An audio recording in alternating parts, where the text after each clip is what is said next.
Hello बच्चों, आइए प्रश्न को देखते हैं। तो प्रश्न में दिया है संक्रमण तत्वों के निम्नलिखित गुणों की व्याख्या कीजिए। तो यहाँ पे हमें क्या दिया है? आयनन ऊर्जा। आइए मुख्य अवधारणा की चर्चा करते हैं। मुख्य अवधारणा। तो आइए सबसे पहले हम देख लेते हैं कि आयनन ऊर्जा होती क्या है। तो किसी तत्व के गैसीय अवस्था में एक विलगित परमाणु से बाह्यतम इलेक्ट्रॉन को बाहर निकालने के लिए लगने वाली आवश्यक ऊर्जा को हम आयनन ऊर्जा कहते हैं। तो आयनन ऊर्जा तो हम लिख सकते हैं क्या? गैसीय अवस्था में किसी स्वतंत्र परमाणु से एक इलेक्ट्रॉन निकालने के लिए आवश्यक ऊर्जा आयनिक ऊर्जा कहलाती। तो गैसीय अवस्था में किसी स्वतंत्र परमाणु से एक इलेक्ट्रॉन निकालने के लिए आवश्यक ऊर्जा आयनिक ऊर्जा कहलाती है। तो जैसे कि ये हमारा कोई परमाणु है, ये हमारा एक परमाणु हो गया। ये हमारा कोई परमाणु है और यहाँ जो ये नाभिक है हमारा, और यहाँ पे चारों ओर इलेक्ट्रॉन चक्कर लगाते हैं। तो ये जो बाहरी कक्षक है, यहाँ पे एक इलेक्ट्रॉन होगा। तो यहाँ पे जो इलेक्ट्रॉन ये चक्कर लगा रहे हैं, तो यहाँ पे जो एक इलेक्ट्रॉन होगा उसको बाहर निकालने के लिए जो ऊर्जा लगती है वह आयनिक ऊर्जा कहलाती है। जो हम ये इलेक्ट्रॉन है, इसको बाहर निकालने के लिए हम इस पे कुछ ऊर्जा लगाएंगे, तो वही हमारी क्या कहलाती है? आयनिक ऊर्जा कहलाती है। तो हम ये भी लिख सकते हैं, तो हम क्या लिख सकते हैं कि किसी परमाणु या अणु को कक्षा में बदलने की जो प्रक्रिया होती है, बदलने की प्रक्रिया आयनन कहलाती है। आयनन कहलाती है। तो आयनीकृत करने के लिए कोई जो परमाणु या अणु को कुछ अवशिष्ट कण लेने पड़ेंगे, या उसके कुछ आवेशित कण लेने पड़ेंगे। तो जब किसी गैस का आयनन होता है तो गच्छाम युग बनते हैं। तो ये क्या होता है? जैसे जैसे हम आवर्त सारणी में, जो आवर्त हमारी सारणी होती है, जैसे जैसे हम उसमें बाएं से दाएं की ओर जाते हैं, तो आयनन एंथैल्पी क्या होती है? बढ़ती जाती है। तो आयनन एंथैल्पी मतलब क्या होता है कि आयनन ऊर्जा ही होता है। तो परमाणु का आकार जो छोटा हो जाता है, तो नाभिकीय और सबसे बाहरी जो इलेक्ट्रॉन होते हैं, इलेक्ट्रॉनों के बीच आकर्षण बढ़ जाता है। इस प्रकार परमाणु को एक इलेक्ट्रॉन को निकालने के लिए अधिक ऊर्जा की आवश्यकता होती है। तो जो हमारा आयनन ऊर्जा है उसकी इकाई कितनी होती है? तो इसकी इकाई क्या होती है? के जे मोल। आयनन ऊर्जा को इलेक्ट्रॉन को हम ऐसे ई माइनस से भी प्रदर्शित करते हैं। Electron volt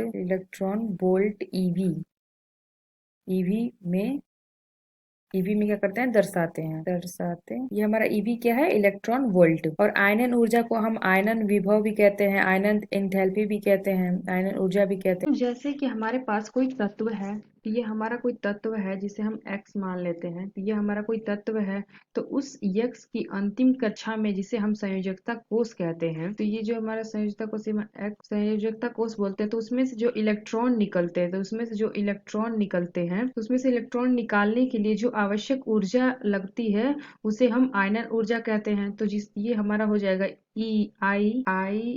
E1। तो जो हमारा पहला इलेक्ट्रॉन निकलेगा, तो उस केस में हम जो हमारा ऊर्जा होगा उसे हम क्या बोलेंगे? IE1, यानी कि प्रथम आयनन ऊर्जा। जैसे हमारे पास केंद्र में कोई नाभिकीय उपस्थित है, और नाभिकी में तो जैसे हमारा कोई केंद्र है, तो ये जैसे हमारा कोई केंद्र है, इसमें एक नाभिकीय उपस्थित है। तो इसमें कितने प्रोटॉन उपस्थित है? जैसे हम Z मान लेते, Z। तो नाभिकी के ऊपर क्या होता है? धन आवेश होता है। तो नाभिक के चारों तरफ अलग अलग कक्षाएं होती हैं। तो जैसे नाभिक है, उसके चारों तरफ अलग अलग कक्षाएं होती हैं।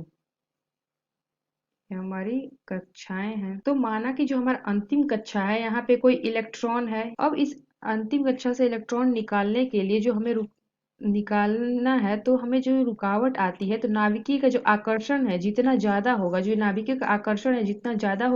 नाभिकीय का आकर्षण होगा, इलेक्ट्रॉन उतना ही मुश्किल से इलेक्ट्रॉन को निकालेंगे। जितना आकर्षण ज्यादा होगा उतना ही इलेक्ट्रॉन को मुश्किल से निकाल सकते हैं।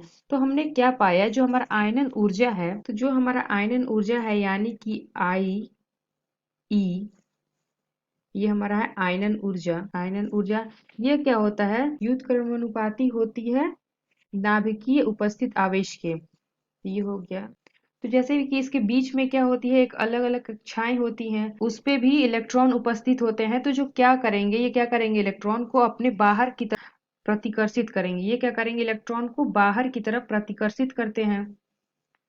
तो हमने यह पाया कि जो हमारा जेड है तो अंदर की तरफ आकर्षण है, तो और जो इलेक्ट्रॉन के कारण बाहर की तरफ प्रतिकर्षण लग रहा है उसे हम सिग्मा से प्रदर्शित करते हैं। तो सिग्मा क्या होता है, यह हमारा होता है परीक्षण प्रभाव। तो जो हमारे बाह्यतम कोश में इलेक्ट्रॉन होते हैं, ये हमारा हो जाएगा जेड। तो जो हमारे बाह्यतम कोश में इलेक्ट्रॉन होते हैं उसे हम क्या कहते हैं, जेड इफेक्टिव, यानी कि प्रभावी नाभिकीय आवेश। और ये हमारा सिग्मा क्या है, सिग्मा हमारा है परीक्षण प्रभाव, यानी कि शिल्डिंग इफेक्ट। तो जो इलेक्ट्रॉन होते हैं वह कहाँ उपस्थित होते हैं, कक्षक में। तो क्या सभी कक्षक में उपस्थित इलेक्ट्रॉन बराबर परीक्षण प्रभाव लगाते हैं, नहीं। तो आइए हम एक्स एस कक्षक की बात करते हैं। तो जैसे कि यह हमारा एक्स एस कक्षक है, यह पूर्ण गोलाकार होता है। यह हमारा हो गया एस कक्षक। तो यह क्या करेगा, सभी दिशाओं में जो नाभिकीय हैं, नाभिकों के आने वाले धन आवेश से परीक्षण करेगा। तो ये क्या हो जाता है, परीक्षण करेगा। तो जो बाहर कोई इलेक्ट्रॉन उपस्थित है उसका तो एस कक्षा में जो हमारे इलेक्ट्रॉन है वो अधिक परीक्षण प्रभाव लगाते हैं। तो हमारा एस कक्षक हो गया। तो अगर हम बात करते हैं पी उपकक्षक की, तो ये कैसे होता है, ये होता है, ये हमारा पी कक्षक है।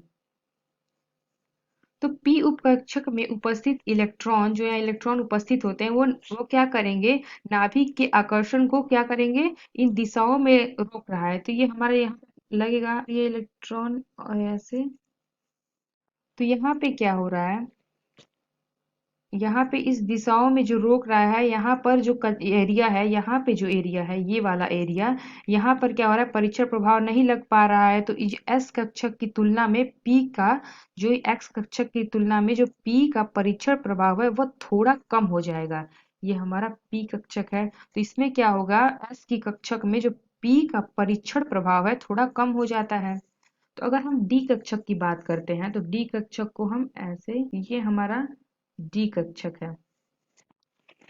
तो इसमें क्या हो रहा है, यहाँ पे, यहाँ का जो एरिया है, यहाँ पे क्या हो रहा है, परीक्षण प्रभाव नहीं लग पा रहा है। तो यहाँ क्या हो रहा है, पी में, तो यहाँ पी में दो जगह, दो है, और यहाँ पे जो डी में है चार जगह है, जो जो इस स्थानों पर परीक्षण इलेक्ट्रॉन परीक्षण प्रभाव नहीं लग पा रहा है। तो यहाँ क्या होगा, यह पी के तुलना में भी इसका परीक्षण प्रभाव कम रहेगा। अगर हम, ये हमारा हो गया, ये हमारा डी कक्षक। तो ऐसे ही हमारा एफ कक्षक होता है। तो ऐसे ही हमारा एफ कक्षक होता है, उसमें क्या होते हैं, यहाँ चार है तो वहाँ क्या होता है, आठ होते हैं ऐसे कक्षक जहाँ पे परीक्षण प्रभाव नहीं लग पाते हैं। तो यहाँ पे आगे जितने भी, यहाँ पे क्या होता है, ये एस से थोड़ा कम होगा, ये पी से और ये डी से। तो यहाँ आगे जो, तो यहाँ क्या होगा, जो आगे जो भी ये एरिया होंगे वहां पे परीक्षण प्रभाव नहीं लग पा रहा होगा, वह बढ़ता जाएगा। और परीक्षण प्रभाव कम होने पर क्या हो जाता है, तो यहाँ क्या होता है, जो परीक्षण प्रभाव हमारा सिग्मा है वह कम हो जाता है। और जो हमारा जेड इफेक्टिव है यह क्या होता है, बढ़ जाता है। तो प्रभावी नाभिकीय आवेश बढ़ जाता है, तो आयनीन ऊर्जा वो क्या होती है, वो भी बढ़ जाती है। तो यहाँ पे जो इलेक्ट्रॉन होते हैं किस प्रकार से व्यवस्थित होते हैं, अर्थात किसी भी परमाणु में जो इलेक्ट्रॉन किस प्रकार से भरे जाते हैं। तो हम जानते हैं कि इलेक्ट्रॉन को अफबाउ के नियम के अनुसार, यानी कि N+L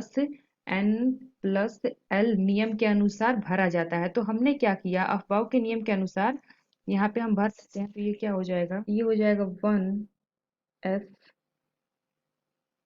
2s 2p 3s 3p 4s 3d 4p 5s 4d 5p 6s 4f 5। तो हम जानते हैं कि जो 5d के तत्व होते हैं, 5d तत्व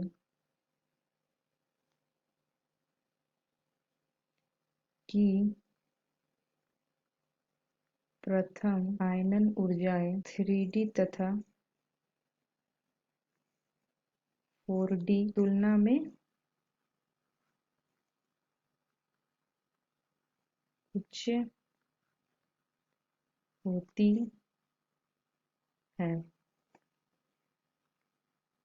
तो ये जो 5D के तत्व हैं, प्रथम आयनन ऊर्जाएं 3D तथा 4D तत्वों की तुलना में उच्च होती हैं। तो क्यों उच्च होती हैं? तो यदि जो इलेक्ट्रॉन है वो 5D कक्षा में जा रहा है, तो उसमें उससे पहले जो इलेक्ट्रॉन है वो क्या हो गए, 4F कक्षा में जाएंगे, 4 कक्षा में भर चुका होगा। तो हमने यहाँ देखा था कि जो हमारा F कक्षक है उसमें क्या होता है, उसमें उपस्थित इलेक्ट्रॉन सबसे दुर्बल परीक्षण प्रभाव लगाते हैं, और इसके द्वारा लगाया गया जो परीक्षण प्रभाव होता है बहुत ज्यादा दुर्बल हो जाएगा। तो क्या होगा, जो हमारा परीक्षण प्रभाव है वो सिग्मा सिग्मा है वो दुर्बल हो जाएगा। तो जो हम जानते हैं, तो हम जानते हैं कि जो हमारा इफेक्टिव जेड इफेक्टिव प्रभावी आवेश बढ़ जाएगा, और प्रभावी आवेश बढ़ जाएगा तो हमारा क्या होता है, जो आयनन ऊर्जा है वो भी बढ़ जाएगी। तो इसी कारण क्या होता है, जो हमारे 5D कक्षक है उसमें वह उसके प्रथम उस 5D कक्षक के तत्व की जो प्रथम आयनन ऊर्जा है 3D कक्षक या तथा 4D कक्षक तत्वों की तुलना में उच्च होती है। तो जो हमारे 5D उपकक्षा में पूर्व इलेक्ट्रॉन 4F कक्षा में भरे जाते हैं, जो कि बहुत ही कम परीक्षण प्रभाव प्रदर्शित करते हैं। तो जब परीक्षण प्रभाव कम हो जाने के कारण जो संयोजकता कोष होता है उसमें इलेक्ट्रॉन द्वारा अनुभव किए जाने वाले प्रभावी नाभिकीय आवेश की मात्रा बढ़ जाती है, जिसके परिणाम स्वरूप क्या होता है कि जो हमारी 5D की तत्वों के लिए प्रथम आयनन ऊर्जा यानी कि IE1 का मान 4D तथा 5D से अधिक होता है। तो आशा करते हैं आपको समझ में आया होगा। धन्यवाद।